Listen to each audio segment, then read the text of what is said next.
नमस्कार हमारी खास पेशकश में आपका स्वागत है। मैं हूं मनोज मानस और अब सबसे पहली खबर की बात करते हैं। मंदिर परिसर में हादसा, 9 बच्चों की मौत की।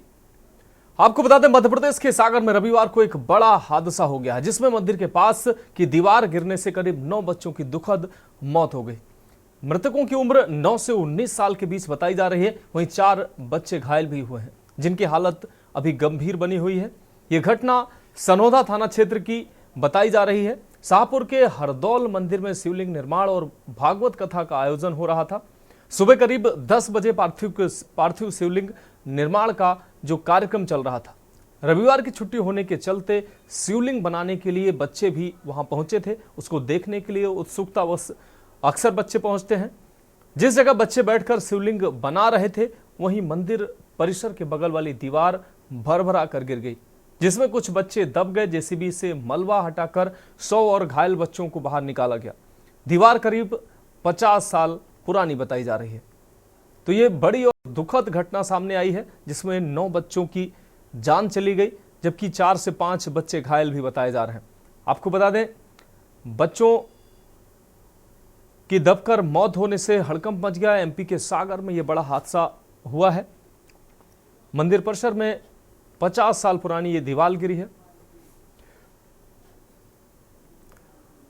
सुनील मालवी हमारे संवाददाता ज्यादा जानकारी के लिए हमारे साथ जुड़ गए हैं। सुनील, ये बड़ी घटना सामने आई है, बड़ा हादसा सामने आया, जिसमें 9 बच्चों की दुखद मौत सामने आई है एमपी के सागर में। क्या कुछ अहम अपडेट है इस खबर पर? जी देखिए, बिल्कुल निश्चित तौर से मन को व्याकुल कर देने वाली है, छोर कर देने वाली है जो घटना हुई है। यहाँ पर जो मासूम जो बच्चे थे, वो आज जो सागर के जो एक गांव है उसके पास एक मंदिर था, मंदिर के पास पार्थिव शिवलिंग बना रहे थे। लेकिन अचानक ही जो बारिश का जो मौसम है, लगभग 3 से 4 दिन के जो 3 से 4 दिन में जो बारिश जो हो रही है धीरे धीरे, तो मंदिर से सटा हुआ बिल्कुल 50 साल पुराना एक जो मंदिर जो मकान था, जैसे ही आज सुबह 10:30 बजे की ये घटना, जैसे ही वो बच्चे वहां पर जो पार्थिव शिवलिंग बनाने गए, लेकिन जो उनकी लगभग बच्चों की जो उम्र थी वो 8 से 15 साल के बीच जो उम्र थी उन बच्चों की। लेकिन एक बड़ा हादसा हो गया। हालांकि जो और बच्चे उसमें घायल थे, मतलब जो उनको उपचार के लिए तत्काल विभाग से जो जिला अस्पताल वहां भेज दिया गया है। और अभी जो जानकारी है, 9 बच्चों की जो मृत्यु हो चुकी है। और जो मध्य प्रदेश के मुख्यमंत्री शिवराज सिंह चौहान ने जो लोगों की मृत्यु हुई है, जो बच्चों की मृत्यु है, उनके परिवार को 4 लाख का आर्थिक जो मुआवजा देने का ऐलान किया। लेकिन अगर बात की जाए तो जिसमें लापरवाही सीधे जो जिम्मेदार प्रशासन है उसकी देखने को मिल रही है। क्योंकि अभी ये जो घटना है, अब रीवा सतना में भी एक मामला हो चुका है, वहां पर भी एक दीवार गिरने से एक बच्चे की मौत हो गई। तो एक बड़ा लगातार ऐसी घटनाएं हो रही जहाँ पर अगर देखा जाए तो प्रशासन को इन घटनाओं से और शासन को इन घटनाओं से सबक लेना चाहिए और इनके लिए जिम्मेदार कदम उठाना चाहिए। जी मालवीय, अगर इन घायल बच्चों की अगर बात की जाए, जो बच्चे घायल हैं उनकी हालत कैसी है? सुनील, जो है कि वो खतरे से बाहर है। लेकिन जो 9 बच्चे हैं, बिल्कुल वो तो ईश्वर जो है काल के कपाल में समा चुके हैं।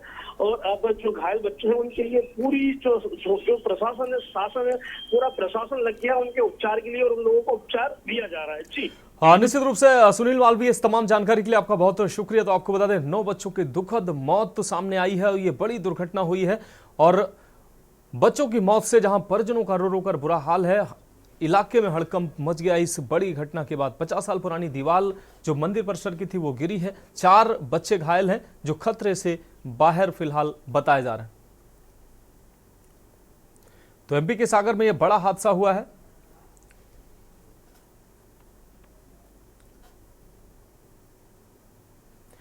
और अब हम अगली अहम खबर की बात करेंगे। समस्याओं पर फटकार, बच्चों को दुलार। दरअसल मुख्यमंत्री योगी आदित्यनाथ ने रविवार को गोरखपुर में जनता दरबार लगाया और लोगों की समस्याएं सुनी। सीएम ने अधिकारियों को जल्द से जल्द लोगों की समस्याओं को सुलझाने के निर्देश दिए हैं। आपको बता दें कि सीएम योगी ने जनता दर्शन में विभिन्न जनपदों से आए लोगों की समस्याएं सुनी हैं, जिस पर लोगों को समस्याओं के निदान का उन्होंने भरोसा दिया और लोगों को भरोसा हुआ भी। इस दौरान सीएम योगी एक बच्चे को दुलारते हुए भी नजर आए। गौरतलब है कि आपको बता दें कि गोरखपुर दौरे पर बीते दिन सीएम योगी ने स्वास्थ्य सुविधाओं से जुड़ी लगभग 55.43 करोड़ लागत की विभिन्न विकास परियोजनाओं का लोकार्पण और शिलान्यास किया था। उन्होंने कहा था कि इन परियोजनाओं से इस क्षेत्र के समग्र विकास को नई गति मिलेगी। इस मौके पर उन्होंने स्वामी विवेकानंद युवा सशक्तिकरण योजना के अंतर्गत युवाओं की आकांक्षाओं को उड़ान देने और उन्हें डिजिटली सशक्त करने, उनकी शिक्षा और अधिक सुगम बनाने के उद्देश्य के साथ बाबा राघव दास मेडिकल कॉलेज में एमबीबीएस व पैरामेडिकल के विद्यार्थियों को टैबलेट का वितरण किया था। ब्यूरो चीफ रामशंकर यादव हमारे साथ इस खबर पर ज्यादा जानकारी के लिए हमारे साथ जुड़ गए हैं। रामशंकर, मुख्यमंत्री योगी आदित्यनाथ ने जनता दरबार लगाया, लोगों की उन्होंने समस्याएं सुनी और लोगों को जो सीएम का आश्वासन जो मिला तो लोगों को उससे उम्मीदें भी जगी हैं। जी बिल्कुल, देखिए निश्चित तौर से चूंकि योगी आदित्यनाथ अपने गृह जनपद जब भी आते हैं तो वो जनता दरबार लगाते हैं। उसी कड़ी में आज 2 दिवसीय दौरे पर वो गोरखपुर आए थे। जब आज सुबह उन्होंने जनता दरबार लगाया था तो निश्चित तौर से वहां सैकड़ों की संख्या में फरियादी पहुंचे थे और फरियादी पहुंच के अपनी समस्या को मुख्यमंत्री योगी आदित्यनाथ के सामने रखते हैं और बड़े ही कड़ीबद्ध तरीके से योगी आदित्यनाथ सभी फरियादियों से फरियाद सुनते हैं, उनका एप्लीकेशन हाथ में लेते हैं और संबंधित अधिकारी को जो है दिशा निर्देश देते हैं ताकि उससे त्वरित निस्तारण हो सके। साथ ही अगर ऐसा भी कोई मिलता है कि जो संबंधित अधिकारी किसी भी समस्या को बार बार नहीं सुनता है तो अधिकारियों की फटकार भी लगाते हैं। जी रामशंकर, एमबीबीएस के जो छात्र हैं बाबा राघवदास मेडिकल कॉलेज के, उन छात्रों को मुख्यमंत्री के द्वारा सौगात भी मिली, लैपटॉप मुख्यमंत्री के द्वारा वितरित किए गए ताकि इन बच्चों को और बेहतर शिक्षा में सहयोग मिल सके। जी बिल्कुल, निश्चित तौर से जिस तरह से योगी आदित्यनाथ जब भी गोरखपुर आते हैं तो नए नए सौगात लेके गोरखपुर वासियों के लिए आते हैं। उसी कड़ी में गोरखपुर के एमबीबीएस छात्रों के लिए उन्होंने टैबलेट वितरण किया, जो होनहार छात्र हैं उनको भी, ताकि इससे जो बच्चे हैं वो आगे चल के अपनी शिक्षा में बढ़ोतरी कर सकें और उच्च शिक्षा की ओर बढ़ सकें, जिससे कि निश्चित तौर से ये कहीं ना कहीं और बच्चों के लिए नजीर होगा और बच्चे इससे थोड़ा मन लगा के पढ़ेंगे और आगे बढ़ने की पुरजोर कोशिश करेंगे। जी हाँ, निश्चित रूप से रामशंकर यादव, इस तमाम जानकारी के लिए आपका बहुत बहुत शुक्रिया। तो आपको बता दें कि मुख्यमंत्री ने जनता दरबार लगाया, इस दौरान बड़ी संख्या में फरियादी वहां पहुंचे और लोगों को मुख्यमंत्री के द्वारा कार्रवाई का आश्वासन भी दिया गया। तमाम लोगों की समस्याओं के निराकरण के निर्देश मुख्यमंत्री के द्वारा दिए गए। और अब हम बात करेंगे आरक्षण पर तीखा प्रहार। बसपा सुप्रीमो मायावती ने लखनऊ में प्रेस वार्ता की। इस प्रेस वार्ता में उन्होंने सुप्रीम कोर्ट के द्वारा अनुसूचित जातियों को उपजातियों में विभाजित करने के फैसले पर सवाल उठाया है। मायावती ने कहा कि उनकी पार्टी सुप्रीम कोर्ट द्वारा किए गए एससी जाति में उपजाति विभाजन करने के फैसले से सहमत नहीं है। मायावती ने कहा कि आरक्षण पर नई सूची बनाने से कई तरह की परेशानियां सामने आएंगी। उन्होंने कहा कि पंजाब राज्य के मामले में 20 साल पहले के फैसले पर सुनवाई सही नहीं है। साथ उन्होंने कहा कि एससी एसटी के बीच उपजाति का विभाजन करना भी ठीक नहीं है। यह फैसला ठीक नहीं है, मायावती ने सवाल उठाया। बसपा सुप्रीमो ने कहा कि सुप्रीम कोर्ट का यह फैसला कहीं ना कहीं आरक्षण को खत्म करने के प्लान जैसा है। उन्होंने क्रीमी लेयर के मानक पर भी गंभीर सवाल उठाए। तो मायावती के द्वारा क्रीमी लेयर पर अब गंभीर चोट की गई है। सुप्रीम कोर्ट के फैसले पर मायावती ने सवाल उठाए हैं। उन्होंने कहा कि जाति के अंदर उपजाति ठीक नहीं। में उचित संशोधन विधेयक इनको लाना चाहिए और ये सब लाकर इनको संविधान की 9वीं अनुसूची में इसको शामिल करना चाहिए, ताकि फिर भविष्य में कभी भी जो एससी एसटी का आरक्षण है उसके साथ किसी भी प्रकार का कोई छेड़छाड़ आदि ना हो सके। हालांकि ये जो अब नौबत आई है, ये नौबत नहीं आती यदि इसको बहुत पहले ही संसद द्वारा संविधान की 9वीं सूची में डाल दिया जाता। हमारी पार्टी ने लोकसभा के अंदर भी और राज्यसभा में भी इस मामले को अनेकों बार उठाया है। पर भड़की हैं मायावती, उन्होंने सवाल खड़े किए सुप्रीम कोर्ट के फैसले पर। कौशलेंद्र, हमारे संवाददाता, ज्यादा जानकारी के लिए कौशलेंद्र उपाध्याय लखनऊ से जुड़ गए हैं। कौशलेंद्र, सुप्रीम कोर्ट के द्वारा दिए गए निर्णय पर मायावती ने आज सवाल खड़े किए हैं। प्रेस कॉन्फ्रेंस के माध्यम से उन्होंने जातियों में उपजाति के जो मुद्दे पर सुप्रीम कोर्ट ने जो फैसला दिया है उस पर उन्होंने सवाल खड़े किए हैं। क्या कुछ अहम अपडेट है? देखिए, सुप्रीम कोर्ट के 1 अगस्त को जो निर्णय दिए गए थे कि SC/ST वर्ग में जो जातियां उनका वर्गीकरण करके क्रीमी लेयर के दायरे में ला कर जो है उनको आरक्षण का जो लाभ ले चुकी है उनको बाहर किया जाए, उसके एवज में बसपा सुप्रीमो मायावती ने आज प्रेस कॉन्फ्रेंस की और प्रेस कॉन्फ्रेंस में उन्होंने कहा कि जो तमाम दल हैं इस समय, जो राजनीतिक दल है, चाहे वर्तमान सरकार हो या चाहे जो है कांग्रेस हो, समाजवादी पार्टी या तमाम जो और राजनीतिक दल हैं, वो कभी भी SC/ST वर्ग के आरक्षण के पक्ष में नहीं खड़े हुए। उन्होंने एक हवाला दिया कि 2004 में जब आरक्षण में प्रोन्नति वाला मामला संसद में था, विधेयक लाने की बात हो रही थी, हमारी पार्टी ने कांग्रेस पे दबाव डाला, तो उस समय समाजवादी पार्टी के सांसद ने उस बिल को फाड़ दिया था। उसके बाद उन्होंने सुप्रीम कोर्ट के इस फैसले में कई उदाहरण भी पेश किए कि 2004 में जो 5 जजों की खंडपीठ ने जो फैसला दिया था आरक्षण को लेके, अब उसी को ही सुप्रीम कोर्ट ने पलट दिया है। वो चाहे जो है आंध्र प्रदेश सरकार वर्ग से जो या चाहे पंजाब की सरकार वर्ग से जो, तो इन सब चीजों को लेकर बहुजन समाज पार्टी की राष्ट्रीय अध्यक्ष मायावती ने आज प्रेस कॉन्फ्रेंस करके उन्होंने सुप्रीम कोर्ट से मांग की है कि इस पर विचार किया जाए, और वहीं भाजपा सरकार से की है कि इसको संसद में नया बिल ला के इसको आरक्षण को संविधान की नवीन सूची में डाल दिया जाए, जिससे इसमें कभी छेड़छाड़ न हो पाए। और उन्होंने SC/ST वर्ग लोगों को अपील किया कि ये जो निर्णय आया है आपातकाल जैसी स्थिति, आपातकाल का शब्द उन्होंने प्रयोग किया है, और उन्होंने कहा कि इसके लिए SC/ST वर्ग लोगों को एकजुट होना चाहिए। निश्चित रूप से कौशलेंद्र, इस तमाम जानकारी के लिए आपका बहुत बहुत शुक्रिया। तो आपको बता दें कि मायावती ने तमाम सवाल खड़े किए हैं। उन्होंने कहा SC/ST वर्ग को इसके खिलाफ खड़ा होना चाहिए। तो सुप्रीम कोर्ट के फैसले पर भी मायावती की प्रतिक्रिया आई है, वो भड़कती नजर आई है। उन्होंने कहा कि जातियों के अंदर उपजाति का ये जो मामला है, ये आरक्षण को खत्म करने जैसा है। तो अनुसूचित जातियों को एकजुट होकर इस फैसले का विरोध करना चाहिए, ये बात उन्होंने कही।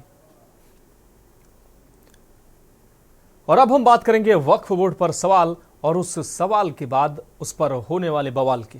केंद्र सरकार वक्फ बोर्ड के अधिकारों को अब कम करने के लिए जल्द ही वक्फ अधिनियम में संशोधन का बिल संसद में पेश कर सकती है। आपको बता दें कि वक्फ बोर्ड अब किसी की भी संपत्ति को वक्फ संपत्ति घोषित नहीं कर सकेगा। पहले ऐसा होता था, लेकिन अब ऐसा हो नहीं पाएगा। केंद्र सरकार वक्फ बोर्ड को लेकर बड़ा कदम उठाने जा रही है। एक रिपोर्ट के मुताबिक केंद्रीय कैबिनेट की बैठक में वक्फ एक्ट में 40 से ज्यादा बदलाव पर चर्चा हुई है, जिसमें यह भी कहा गया है कि अगर वक्फ बोर्ड किसी भी प्रॉपर्टी पर दावा करता है तो उसका अनिवार्य रूप से वेरिफिकेशन होगा। इसके अलावा अगर किसी की प्रॉपर्टी को लेकर वक्फ बोर्ड और किसी व्यक्ति के बीच जो विवाद चल रहा है, उसका भी अब वेरिफिकेशन होगा। पहले क्या होता था, वेरिफिकेशन होता नहीं था और वक्फ बोर्ड का अपना कानून है, उसी पर वही इस पर फैसला लेता था। केंद्र सरकार अब वक्फ एक्ट में बदलाव को लेकर अगले हफ्ते संसद में एक विधेयक पेश कर सकती है। वक्फ है क्या, आपको बता दें, वक्फ अरबी भाषा का यह शब्द है जिसका मतलब होता है कि खुदा के नाम पर अर्पित वस्तु या कोई धन, कुछ भी हो सकता है। इसके दायरे में चल और अचल संपत्ति, दोनों तरह की संपत्ति आती है। कोई भी मुस्लिम व्यक्ति पैसा, जमीन, मकान या कोई और कीमती चीज वक्फ को दान कर सकता है। इन संपत्तियों के रख रखाव और उसे मैनेज करने के लिए स्थानीय स्तर से लेकर राष्ट्रीय स्तर तक वक्फ बॉडीज होती हैं। इस्लाम के जानकारों के मुताबिक वक्फ बोर्ड को जो संपत्ति दान में मिलती है, उसका मकसद गरीब और जरूरतमंदों की मदद करना, उनकी पढ़ाई लिखाई की व्यवस्था करना, मस्जिदों का निर्माण, मरम्मत या रख रखाव और अन्य धर्मार्थ कार्यों में होता है। Waqf assets management system of India के मुताबिक देश में कुल 30 वक्फ बोर्ड इस समय जो हैं वो चल रहे हैं। अधिकतर के जो मुख्यालय हैं वो दिल्ली में है। केंद्र सरकार का सेंट्रल वक्फ काउंसिल इन वक्फ बोर्डों के साथ तालमेल करके काम करता है। साल 1995 में वक्फ एक्ट में भी बदलाव किया गया था और हर राज्य केंद्र शासित प्रदेश में वक्फ बोर्ड बनाने की अनुमति दी गई। वक्फ बोर्ड जमीन के मामले में रेलवे और कैथोलिक चर्च के बाद देश में तीसरे नंबर पर सबसे ज्यादा संपत्ति और जमीन रखने वाला है। आंकड़ों के मुताबिक वक्फ बोर्ड के पास 8 लाख एकड़ से ज्यादा जमीन है। साल 2009 में यह जमीन 4 लाख एकड़ हुआ करती थी, जो कुछ ही सालों में बढ़कर दुगनी हो गई। इन जमीनों में ज्यादातर मस्जिद, मदरसा, कब्रगाह और ये शामिल हैं। पिछले साल अल्पसंख्यक मंत्रालय ने लोकसभा में बताया था कि दिसंबर 2022 तक वक्फ बोर्ड के पास कुल 8,65,644 अचल संपत्तियां थी। तो बड़ी संपत्ति है। वक्फ के पास तीसरे नंबर पर जमीन के मामले में वक्फ बोर्ड आता है। बीजेपी शुरू से वक्फ बोर्ड्स और वक्फ की प्रॉपर्टीज के खिलाफ रही है और इनका एक हिंदुत्व का एजेंडा है, आरएसएस का एजेंडा है कि वो शुरू से वक्फ प्रॉपर्टीज को और वक्फ बोर्ड को खत्म करने की कोशिशें करती रही है। कि कैबिनेट का क्या निर्णय हुआ है ये कोई पब्लिक डोमेन में आया नहीं है, लेकिन जो से वक्फ बोर्ड की आप बात पूछ रहे हैं तो ये वक्फ बोर्ड में सुधार के ये डिमांड कोई आज की नहीं है, ये 340 साल से चल रहा है। और इस डिमांड को करने वाले जो पीड़ित हैं वो सबसे ज़्यादा मुसलमान ही हैं कि जिनकी ज़मीन वक्फ बोर्ड ने ले ली है कहते हुए कि वक्फ बोर्ड की ज़मीन है। और वैसे भी देश में किसी को अधिकार नहीं होना चाहिए कि किसी चीज़ पे उंगली रख दो और आपकी हो गई, ये अधिकार तो देश में किसी को नहीं मिलना चाहिए ना। तो वक्फ बोर्ड में तमाम सुधारों की जरूरत है। यूपी के समय से, संयुक्त सरकार के समय से, कांग्रेस के समय से ये मांग आती आ रही है और ऐसे कोई भी सुधार जिससे देश में स्वागत करना चाहिए। चाहे मुझे उम्मीद है कि समाजवादी पार्टी, कांग्रेस पार्टी और तृणमूल कांग्रेस तीनों इस प्रस्ताव का बहुत अच्छा से समर्थन करेंगे अगर आएगा तो। देखिए, ये जो खबर आई है कि सेंट्रल गवर्नमेंट वक्फ एक्ट के अंदर बहुत मेजर चेंजेस करना चाहती है, तो हम समझते हैं कि ये बात बीजेपी गवर्नमेंट के सामने पहले से रही थी और हम समझ रहे थे कि शायद 2024 के इलेक्शन के जो परिणाम आए हैं उसके बाद उसके रवैये में कोई तब्दीली वाक़ई हो जाएगी, लेकिन ऐसा लगता है कि ऐसा नहीं है। तो ये जो कोशिश हो रही है कि वक्फ बोर्ड को या वक्फ एक्ट के अंदर कुछ ऐसे मेजर चेंजेस किए जाएं जिससे कि वक्फ की प्रॉपर्टीज को हड़प करना, उसमें इंक्रोच करना या उसकी जो लीगल हैसियत है उसको मुतासर करना आसान हो जाए, तो हम इसको गलत समझते हैं। देखिए, वक्फ के तहत जो प्रॉपर्टीज हैं वो कॉन्स्टिट्यूशन से प्रोटेक्टेड है। वक्फ में जो प्रॉपर्टीज हैं वो वक्फ से मुतालिक जो कानून है, शरीयत एप्लीकेशन एक्ट 1937, जिसको हमारे कानून ने, हमारे संविधान ने मान्यता दी है, उस कानून के तहत तमाम वक्फ की जायदादों को प्रोटेक्शन हासिल है। ये कोशिश के वक्फ की बिल में 2013 में फाइनली अमेंडमेंट हुआ था, वक्फ बिल के अंदर कोई ऐसी मेजर चेंजेस की जाए जिससे कि वक्फ की प्रॉपर्टीज की हैसियत बदल जाए और उस पर हासिल करना या उसको हड़प करना हुकूमत के लिए आसान हो जाए। हम समझते हैं कि ये हमारे लिए हरगिज भी काबिल कबूल नहीं होगा। अगली खास खबर, ट्रेन में आग, 3 बोगियां खाक। इसकी हम बात करेंगे एक ब्रेक के बाद। आप देख रहे हैं के न्यूज, खबरों का सारथी। ब्रेक के बाद हमारे खास पेशकश में एक बार फिर से आपका स्वागत। हम बात कर रहे हैं ट्रेन में आग, 3 बोगियां खाक। छत्तीसगढ़ के कोरबा से विशाखापट्टनम पहुंची कोरबा एक्सप्रेस 18517 ये ट्रेन नंबर है। ट्रेन की बोगियों में अचानक भीषण आग लग गई। ये ट्रेन कोरबा से तिरुमाला जा रही थी। जब ट्रेन स्टेशन पर रुकी तो इसी दौरान इसमें अचानक से आग लग गई। आग लगने की यह घटना स्टेशन के 4थे नंबर के प्लेटफॉर्म पर हुई। इस दौरान 3 एसी बोगियां पूरी तरह से जल गईं। हालांकि इसमें किसी के हताहत होने की खबर नहीं है। आग लगने की यह घटना जो है वो सुबह करीब 10 बजे की है। रेलवे अधिकारियों ने शुरू में पाया कि यह दुर्घटना B7 बोगी के शौचालय में शॉर्ट सर्किट के कारण हुई है। नतीजतन B7 बोगी पूरी तरह से जल गई, जबकि B6 और M1 बोगियां आंशिक रूप से जल गई। गनीमत रही कि घटना के समय ट्रेन में कोई भी यात्री नहीं था, जिससे बड़ी दुर्घटना टल गई।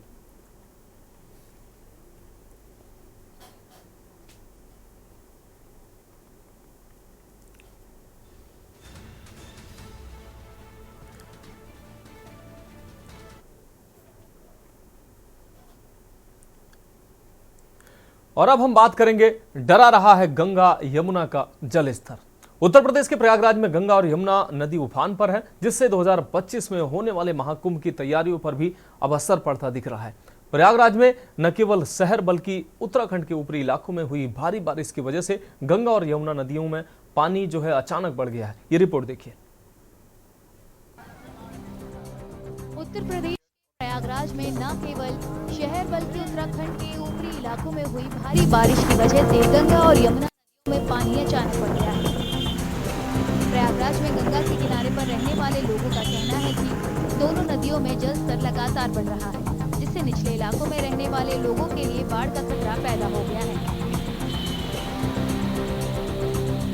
हर साल जो है इसी महीने के दौरान, सावन के दौरान पानी यहाँ पे जलस्तर बढ़ता जाता है गंगा जमुना का।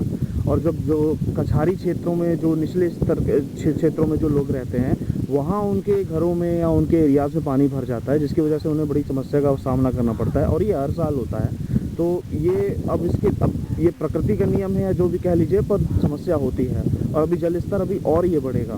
निरंतर जल स्तर बढ़ता जा रहा है, क्योंकि जिस तरह से लोगों को है कि अब की प्रयागराज में गंगा जी नहीं बढ़ेंगी क्या, लेकिन जैसे कल से जिस हिसाब से बढ़ी हैं, क्योंकि अभी रात को 1 बजे पानी यहाँ पर था और अभी में पानी यहाँ तक आया है, तो इस हिसाब से वो निरंतर बढ़ती चली जा रही है।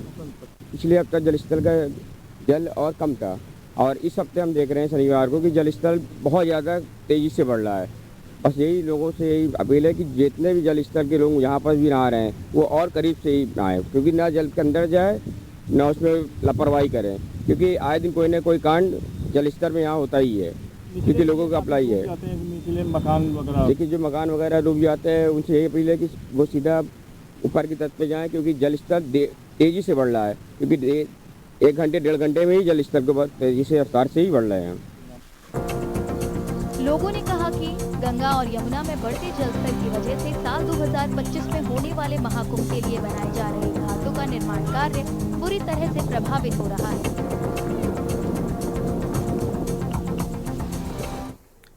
तो हमारी खास पेशकश में फिलहाल अभी के लिए मेरे साथ इतना ही। मुझे दीजिए इजाजत और आप देखते रहिए के न्यूज इंडिया। आप देख रहे हैं के न्यूज, खबरों का सारथी।